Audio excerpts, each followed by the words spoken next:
Hi everyone, it's me Prashana. Welcome to another episode of Midlifers. We are here at the Singapore International Photography Festival. So there are many exhibitors out here, but we're here to support Mr. Cheng and his Afghanistan box camera. It's a very interesting camera. I think you guys will really love this show. So let's go and visit his booth. Okay, so you might be wondering what I'm standing next to. It's not modern art, it's actually a box camera. Maybe we'll take a look at this later, but let's go check out the Afghanistan box camera first. We can. Okay, so we're here with Cheng, okay? He's here to actually show us how this camera actually works. So this is an Afghanistan box camera.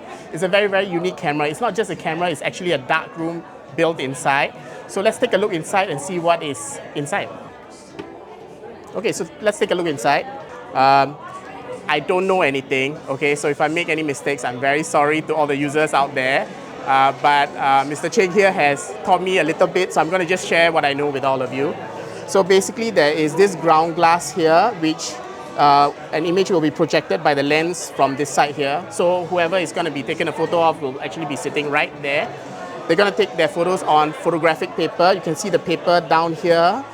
This will be loaded into a holder that will be resting on the ground glass later on. This camera doesn't have like a proper shutter, so it's all manually done. You gotta time yourself so that you get about, I guess, a 1 second exposure. The chemicals for development are inside here, so that's why I was saying it's a dark room as well. So after the photo has been taken, it will be developed while everything is in darkness. There is actually a red light here, so if you can't really see, and if you'll notice, there's actually like this peephole with a red filter. So if you need to see anything, you can actually look through this hole and you can see what you're doing, because the photographic paper is not really sensitive to red light. Yeah, so I think it's damn cool, but we're gonna take a photo of me now and let's see what image we get. So we are gonna take the photo now.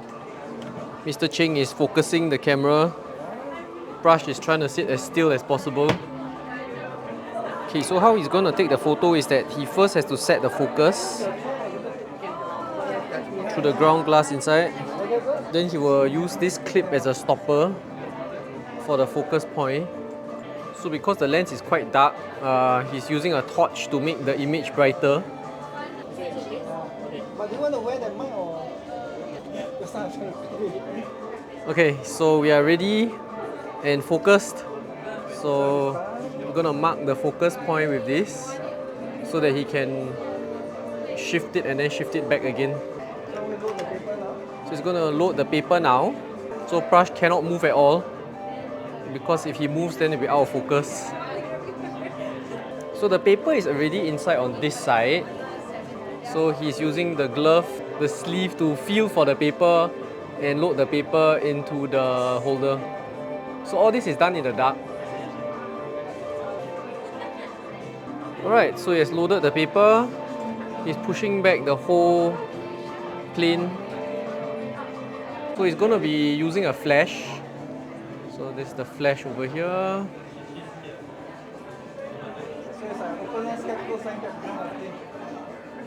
So there's no shutter on this, so he's going to open the lens cap and then flash. Then close the lens cap. Okay, so he can relax now and he's going to take over. Okay, so now we have exposed the film and we're going to develop it in the box. Okay, so he's using the viewfinder. So for developing, right, he's not actually following a timer here. He's actually looking at the thing and pushing and pulling in the developer. So when he's happy, then he will put it in the fix. Yes, if there's enough vibes, then he will stop. Yes. And that's when the photo, you know, it's gonna be awesome. Okay, so we're gonna open the box, moment of truth. Oh, nice. So this is a negative because photography paper will reverse the image. So we're gonna reverse this one more time. Good exposure. Good, got enough vibes, yes. Okay, so after developing and fixing, you gotta wash. Okay, so now he's drying the print, which is actually the negative print. Some people do contact prints while it's wet, but he prefers to do it while it's dry. So yeah, drying it off. So actually what we're shooting on is not really a color negative. We're actually shooting on photographic paper. but the image that we're taking is actually a negative such as this. And we're going to use the photographic paper on another photographic paper and create a contact print, and that will revert it back to a positive, and we will get a usable image which we can view. For those who can invert colors on their phone, you can actually just invert this image and you should get a usable image as well. But we want a contact print, we want a physical photo, so we're going to invert it. Mr. Cheng is going to show us how it's going to be done now. Okay, so we're going to actually use this box.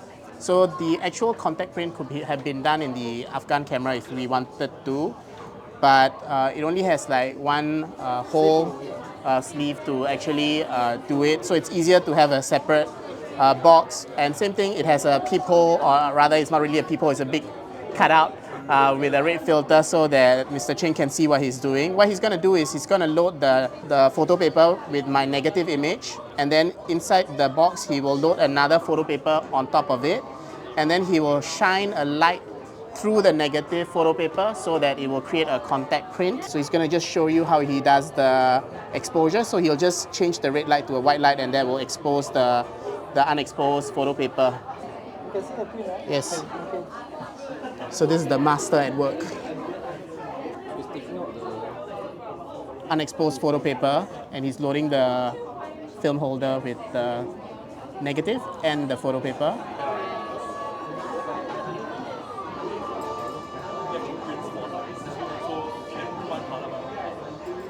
Okay, so he's gonna open the film holder. You can see my negative photo paper, then he's gonna slide another photo paper in where the positive image will form. And he's using a clip just to hold the sandwich so that it doesn't move when he shines the light. So he puts it against the wall on one side of this box, and then he's going to expose the light. He's going to change it to a white light. So you probably won't see much of a difference because we are looking through a red filter right now. Okay, so the image has been exposed. Now it's just time to develop the image so that the photo paper has a print.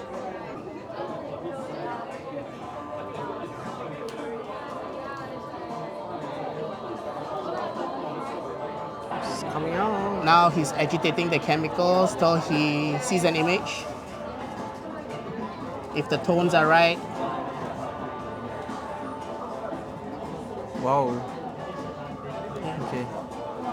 So it requires quite a bit of experience to do this, because you need to know when to actually stop it, when to continue. So basically you're pushing and pulling the exposure through development. Okay, so this is what it looks like from the outside. Okay, so let's wait for him to be done, then we'll take it out. Oh, nice.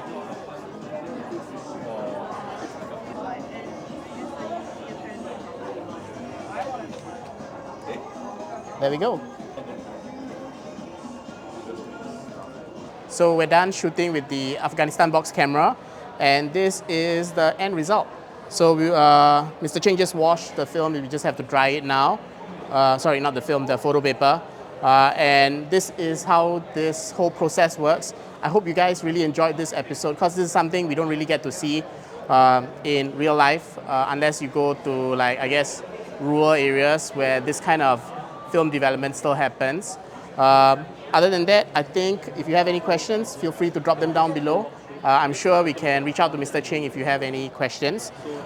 Remember to like and subscribe, and I'll see you in the next episode of Midlifers. So I'm going to show you what's behind this camera.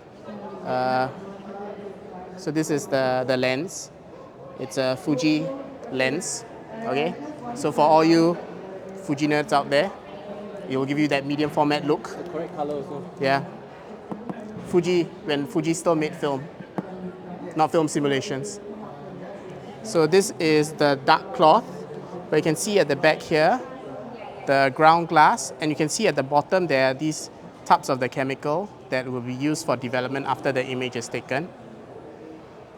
And when you're developing the image, what you'll do is you'll put your hands through these sleeves, okay? And they will be light tight, and that should be dark enough so that you can develop this photo that you just took.